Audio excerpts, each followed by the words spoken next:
stylish jail cell of a time gone by, to haunted halls and ghostly cries. Come one, come all, come finders and seekers. Come hear the creepy side of NEPA.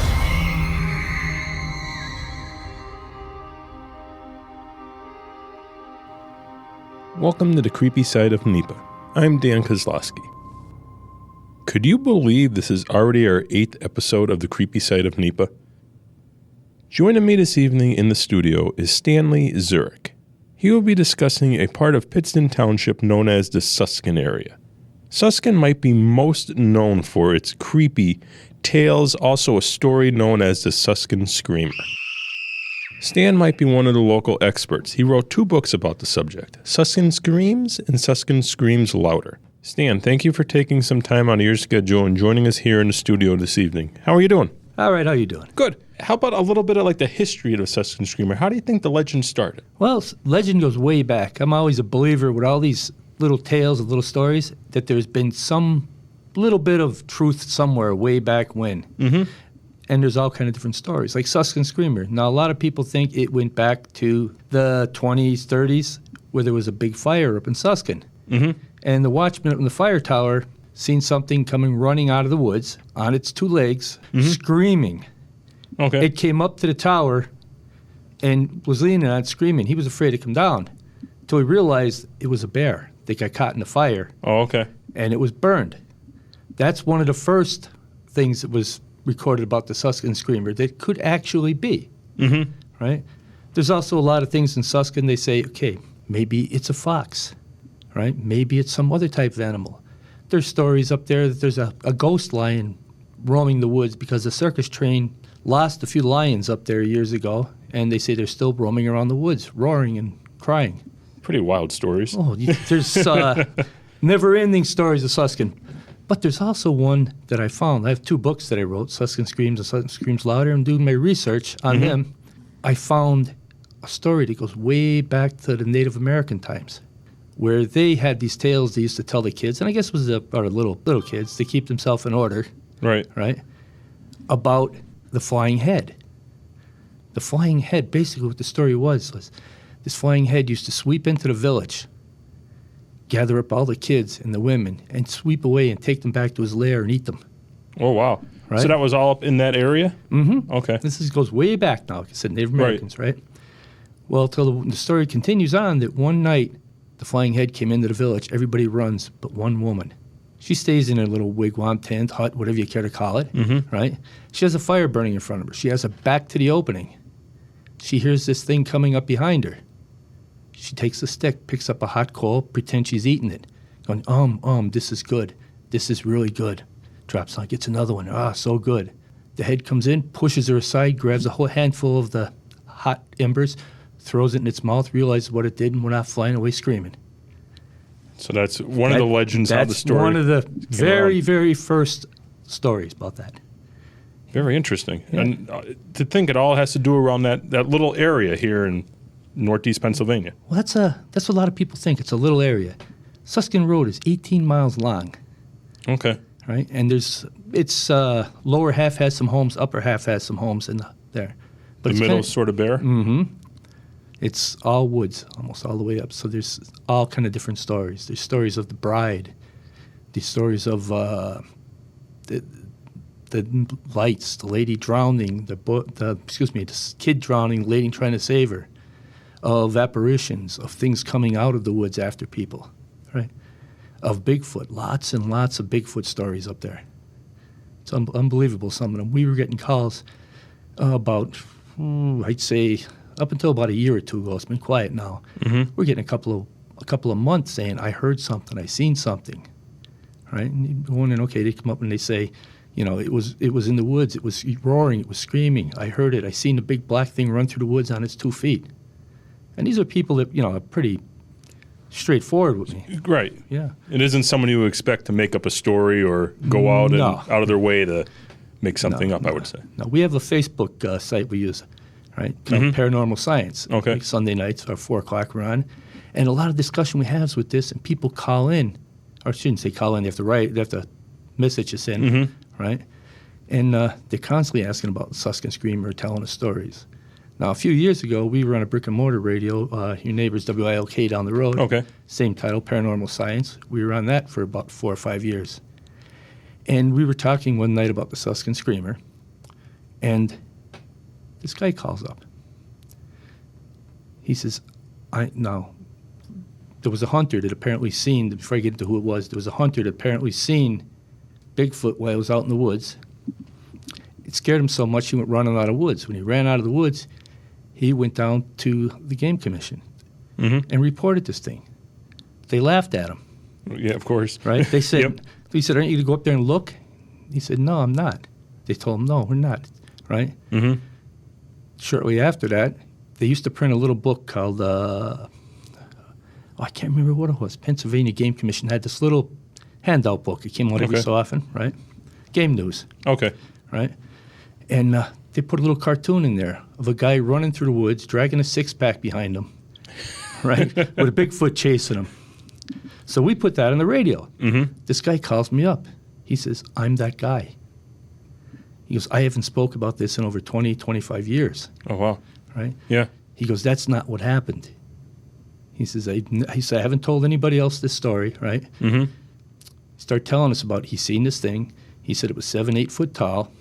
It was reaching up into the branches, breaking branches off that high. Then it would scratch around in the ground, and then it'd stand up and look at him. He took off as soon as he seen this thing. Right? I would too. I don't blame He him. went down, he reported it, right? Now, you got to remember, this guy's armed. He's out hunting. Yeah. It was during, I believe, deer season, which would Okay. put it in November, December time frame, right?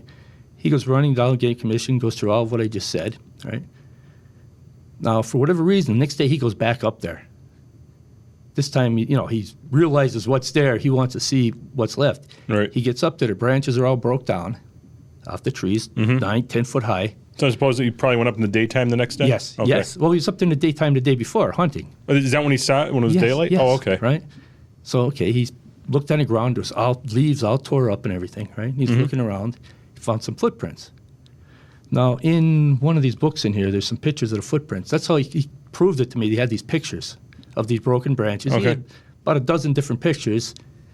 You got to remember, they're taken 25 years ago, so I have no size comparison. But when you look through the book, you'll see this rather large footprint with 5 or 6 whatever toes on it, kind of all warped, like a typical Bigfoot thing, right? And he said, that was me. He says, I wasn't drinking. He said, they made fun of me. He said, I didn't touch a drink at all. He said, I was up there just hunting. Wow. Yeah. Yeah, and I think they went down to report it, and nobody even went up to check. No, they gave him every kind of excuse, like, no, it's private property. This is not private property where he was at. It was the game lands. Right. If anybody's familiar with the Susquehanna area, there's an area called the Fire Tower.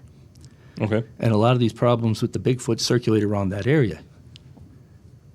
Okay, I know we're getting off the subject of the Susquehanna Screamer here, but this all pertains to the same thing. it's all Susquehanna. It's all Yeah, Susquehanna. right. Now, you can go back in the 1970s. I don't know if it was 72 or 74.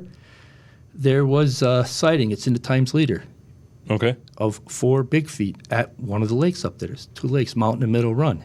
Oh, that's right up off Susquehanna Road, those Yes. lakes? Okay. About 10 miles up, right? There's 2 lakes up there.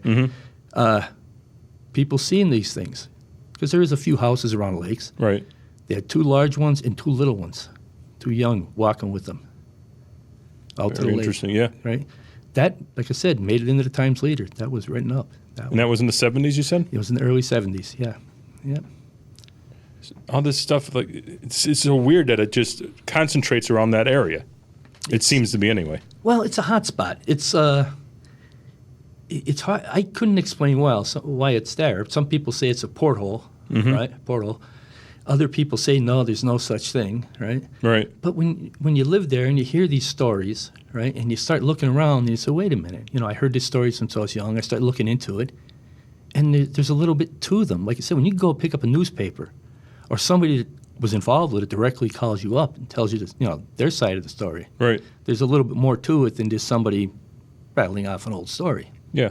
I'm sure some of it was just passed down throughout the years, and then actually we're getting more and more stories, like you said, more present stories, and also the ones that were passed down. Well, the reason they wrote these books in the beginning was I kept hearing these stories, and they change. As any story, somebody adds a little bit to Right, it, and of it course. changes a little bit, right? And I said, that's not the way I remember it. Because anybody that's lived up there used to hear all the old people tell you these stories. And they were driven home like, okay, this is what happened. It was here. It was on this piece of land. It was there, right? Right. So I gathered up all the stories I could think of and wrote them down. And me and a buddy were sitting around talking one day, and he says, you ought to publish these. You ought to put these in a book. So I did. And that's where these books came from. As close as I can get to the original stories. Versus like nowadays, there's different, Right. Different. Yeah. like Bigfoot might come out and have big fangs on it and hit somebody or something. No. He'd never hurt nobody. Now, are they mostly like Bigfoot stories, or are they like apparition ghost stories There's too? apparition ghost stories. There's, let's see here, Lady in White. Okay. It seems like every little town or back road has a Lady in White in it, Right. right? Lady in White in Susquehanna, basically, she may be hitchhiking down the road. You stop, you pick her up, she'll get in the car with you. She'll tell you right where she wants to go. You take her down the road. By the time you get to the bottom of the road, there's nobody in the car with you. Wow, that's interesting. She's gone, right? Story about her is she was a jilted bride. Okay. Her husband-to-be, or whatever you care to call him, bailed on her. He ran away before they got married. She was so upset about it, she killed herself. She hung herself up somewhere around the Black Bridge, which I'm going to get to in a second about the Black Bridge, right? And since then, she's been trying to get back down to the church. But she could only go so far, and she's gone. Oh. So that's just like another story. It Right. just keeps adding on. Now, that I can't confirm anything there at all. It's one of those stories just passed down throughout That was time. passed down. Now, there is other stories based on fact. The Black Bridge in Susquehanna was an old railroad bridge. Okay. Okay? It was a one-lane bridge, and in the middle of it was a turn. It was very small, but it turned. So if you came up this bridge, you had to flash your lights at night and beep your horn in the night, or the daytime, just to get through this. So this bridge went over Susquehanna Road? went over Susquehanna Okay. Road, and it was very low. It was maybe 9 foot high, so larger vehicles couldn't even get through there. Okay. Now, again, back in the 70s, mid-70s, there was a kidnapping and a murder. This guy threw the body up by the bridge up there. Okay. A lot of people seem to believe this was a young girl. I think she was maybe 14, 15 years old, right? A lot of people seem to believe it's her haunting the area trying to get home, this Lady in White. So there's a little bit of history to that Like story. I said, almost every story has something behind it, Right. right? Same thing. There's another story. There was up at the mountain in Meadow Lakes, there was a family swimming. And this goes way back now, probably the 50s. Okay. Her kid drowned in the lake. Now, at that time, you couldn't very well call the ambulance up. And you get, like I said, 10 miles up and then another 5 miles to the nearest hospital. So you're 15 miles away from any Right. type of... You have a little distance out Right. there you are. So she throws the kid in the car, goes flying down the road, makes it all the way down, whips through all the turns. And if you're familiar with Susquehanna Road, it's a very serpentine road. I wasn't on it in a while, but I was on it in the past, yeah. It's very twisting. And if you don't know the road, it's easy to go off the road. Well, she made it through all the turns. Almost. When she got down in the lower part of Susquehanna, there's a church that used to be there, little chapel. Okay. She rolled her car over, hit a pole. One of the street lights came down right through the window and killed her, Oh, wow. right? Now, obviously, the kid was already gone. Right. She got killed there. Ever since that time, now this is weird. We did count these. It doesn't happen now because they changed all the street lights. There's 18 street lights in Susquehanna Okay. at that time. 11 of them were always out. Wow, interesting. The little girl was 11 years old, right? But it didn't matter which 11 it was. It wasn't the same 11. It was always changing. It was always changing. 11 lights were always out. Wow. Yeah, it's weird. But there was people that drowned up at the lake up there. There was people that got in accidents and rolled it over right there.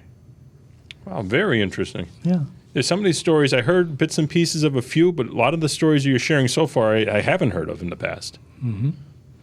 No, there's, like I said, the book here, there's lots of them in there. They're very short stories, maybe 2 pages long or so, each one of them. Right. There's a grave up in Susquehanna. Now, there's lots of graves in Susquehanna. Just don't know where a lot of them are at. I mean, they don't really publish that. Right. You know, back in the 1800s when they put these railroads through, they used to bring in people just to work, just, I guess you call it slave labor, Okay. right? Some people of color, some people white, some Irish at the time, which weren't considered much use, I guess, right? They used to put them in the mines, put them wherever, and pay them very little. But these people worked on a railroad. And back then, if you got hurt or killed on the railroad, they didn't care. They rolled you off the side of the tracks, dug a hole, put you in it right there. They're unmarked, basically. Unmarked, right? But there is one that's marked.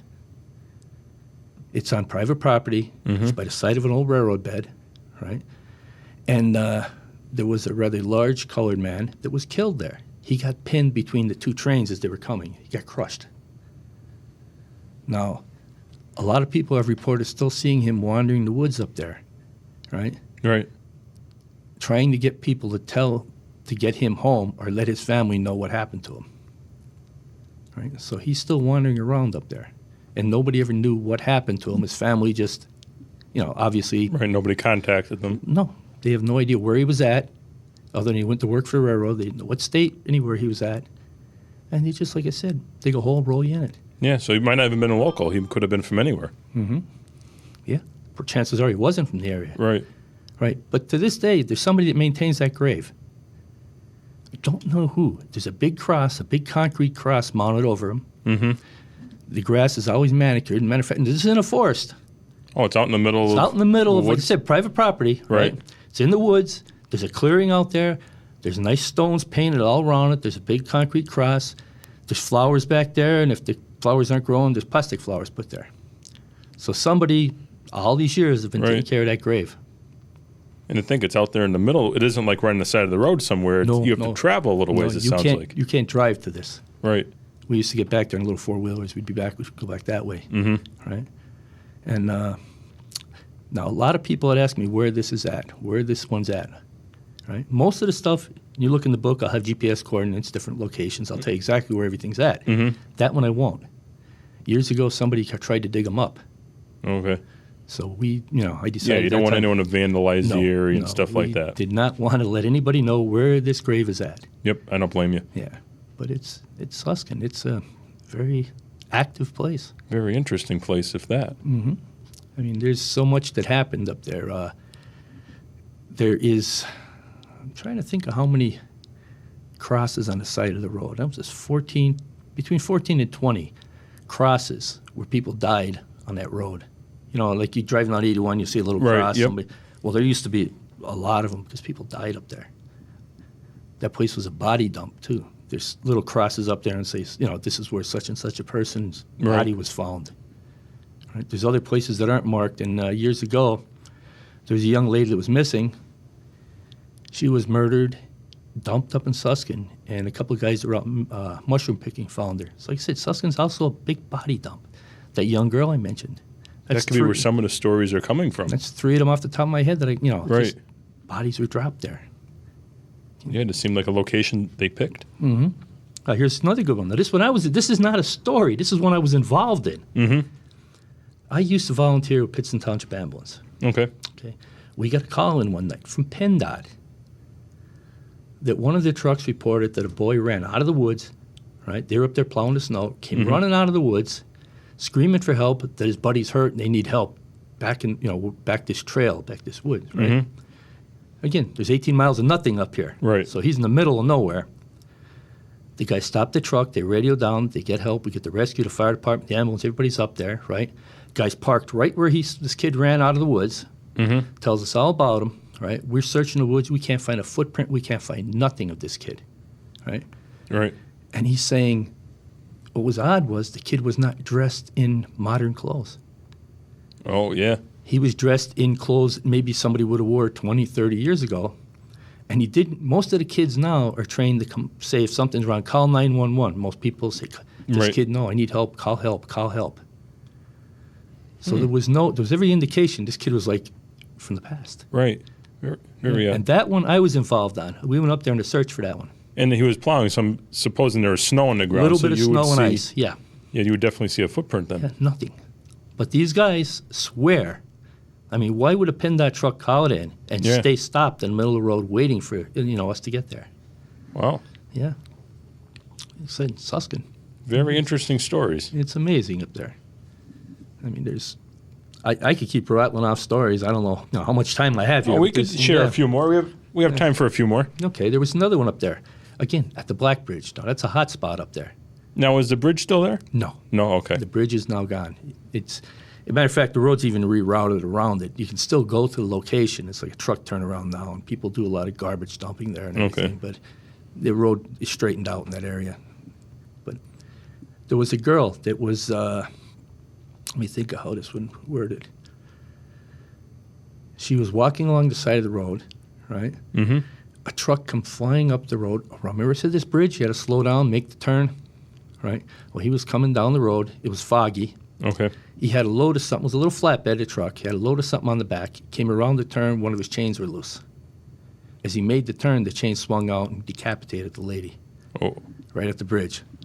That's another one they say this person could possibly be the lady in white and Susquehanna Screamer. Right. And it all has to do around that bridge area. Around that bridge. Around that bridge. Yeah. Now, I have some friends that get into some paranormal work, and they do some recordings. They went up there. And funny thing was, everything that they said was repeated back to them, and they have the recordings of this. Now, it wasn't like the recorders were double recording everything. Right. It was somebody repeating, You could tell a different voice. Oh, yeah, if they said, okay, is there anybody here? Can you hear us? And this voice will say the exact same thing back to them, right? Mm-hmm. And, I mean, that's unheard of. It's strange. It was like crystal clear. Yeah, this is something you hear of every day, that's for sure. Oh, it's just like I said, that bridge. Yeah. Now, just off that bridge, we did shouldn't say we did a thing there. We had a psychic come in from New York City. We're doing some investigations around the homes up there. Okay.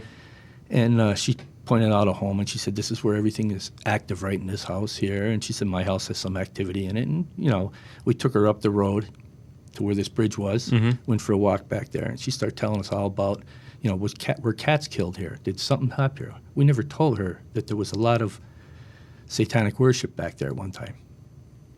Maybe like 100 yards off the road, right? Behind the bridge down there. It was strange.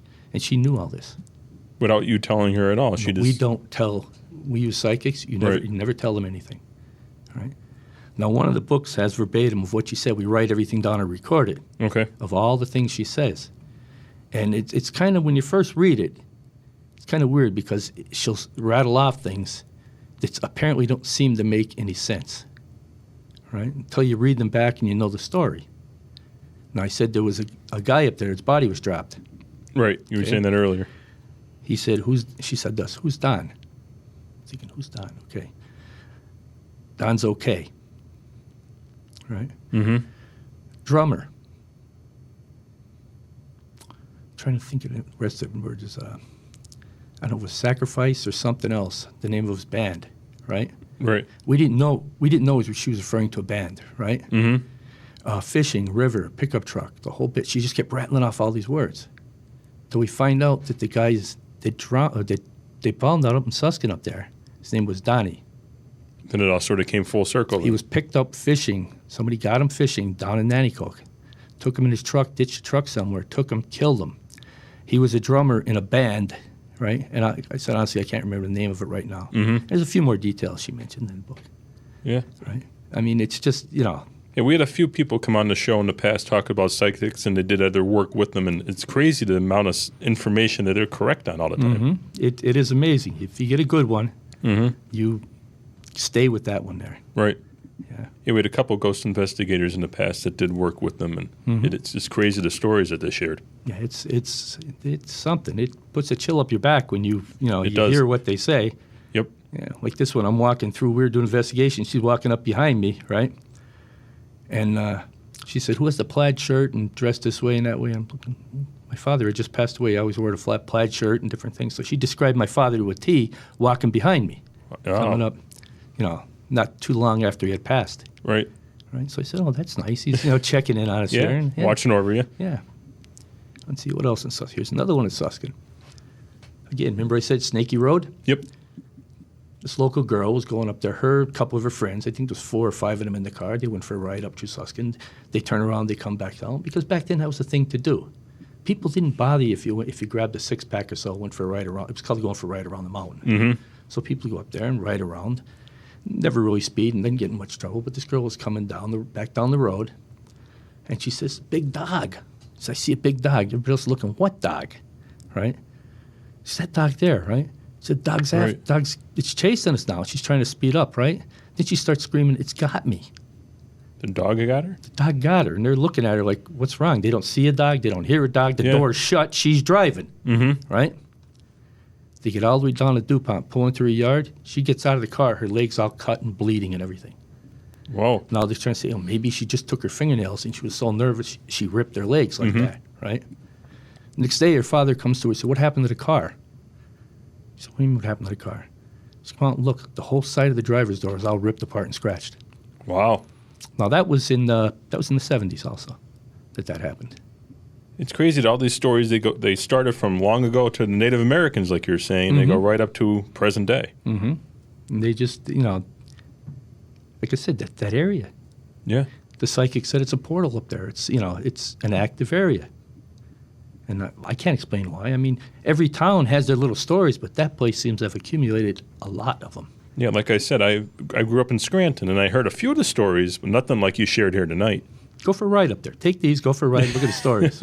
I might have to go up with a couple of my friends maybe, check it out. There's a rifle range up there. This rifle range has been there for long as well, long time. Go up there, I'm sitting there one night talking, right? And you hear a train, a steam engine up there, right? At night. Right. At night. There's a chance you might hear the steam engine coming by, and you can hear the thing chugging, you can hear the whistle, the whole thing. Yet there's no railroad tracks up there. Remember, you're way up in the woods. Right. Right? There's nothing up there that would make a train sound. And I don't think it's going to carry through the woods that far. Sure. With all the leaves, right? It might carry a little bit, but not a That great one, distance. That one stumped me for a while. So I was talking to somebody that lives up there. And they said back in the early 1900s, a steam engine used to come up there. And in the summertime, take lumber down off the mountain to Wilkes-Barre. And in the wintertime, they cut ice in the lakes and took it down. Right? So there was a train that traveled through that area. And they said that they showed me where the railroad bed was. It's all grown in and everything, but there was actually a steam engine train that went through that area that was able to be heard now, like a residual sound. Right. Yeah. Just another story to add to the collection. Oh, there's so many. Like that area right there we're talking about, there was a bridge. It's called the Buzz Bridge. You see those little graded bridges going bzzzt, bzzzt? It was a very small one. It was one of them. A lot of people called it the Buzz Bridge. And there was all these little different stories they told people. If you're driving over it, the other girls pick up their legs, it'll get pregnant or something like that. Right? Okay. Excuse me. There's a story up there that this young couple, they've been married a little bit. They were up looking for a home at Mountain Lake. They found someplace they liked. They were coming back down. They're all happy. They get near the bridge. The car stalls. They won't start. Okay. Now, again, I said the rifle range was a short distance down from them. He hears shots. The husband hears the shots down there. He says, okay, lock the door, stay in the car. I'm going to go get help. I'm going to walk down to the rifle range, get some help down there. Get us a ride, get us something out of here, right? Right. He goes down there, talks to the guys. They're coming back up. They hear a terrible scream. They get down to the cars. They're coming up to the car. They look at the bridge. The bridge is covered in blood. It's all red. They get to the car. Windows are smashed. There's blood all over the seat, blood all over the windows. Never found the wife. Just gone, missing? Gone. Wow. Gone. Right? Another one of the stories. Oh, that's pretty crazy there. Like I said, now, same area, within a mile of that, Right. is the fire tower, which I was telling you about, the Bigfoot. Also in that area was another story about a guy and his girlfriend were back there parking. Now, they had a couple of drinks. They're parking. The guy says, I got to go to the bathroom. He steps outside, right? Now, she's sitting in the car waiting for him to come back, and it's taking a long time for him to come back. And then she hears whoosh, whoosh, whoosh, like a branch or something rubbing on the top of the car. She gets out and looks.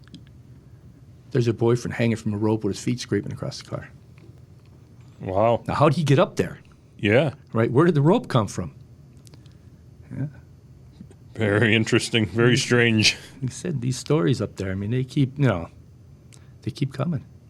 Well, I'd like to thank you for coming in and sharing some of these stories today. If someone was interested in getting one of your books, how would they get one? How would they pick it up? Okay, tell them go onto Facebook, Suscon Screams, Okay. all right, and message me from there, and I'll be sure to get them. I had them in a few stores out there, but they no longer carry them, so you have to get them directly from me. Okay, just search Susquehanna Screams on Facebook? On Facebook, and you'll find me. You'll find the books, you'll find me. Okay. I'd like to thank you again for coming out. No problem. Thank you. Yep. Have a good one.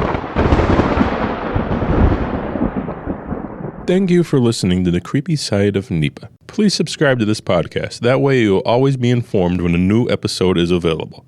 Now you could also like us on Facebook. Just search WNEP's Creepy Side of NEPA. That way you'll be informed on all of our new and latest information. And please don't forget, we're always looking for help from you, the listener.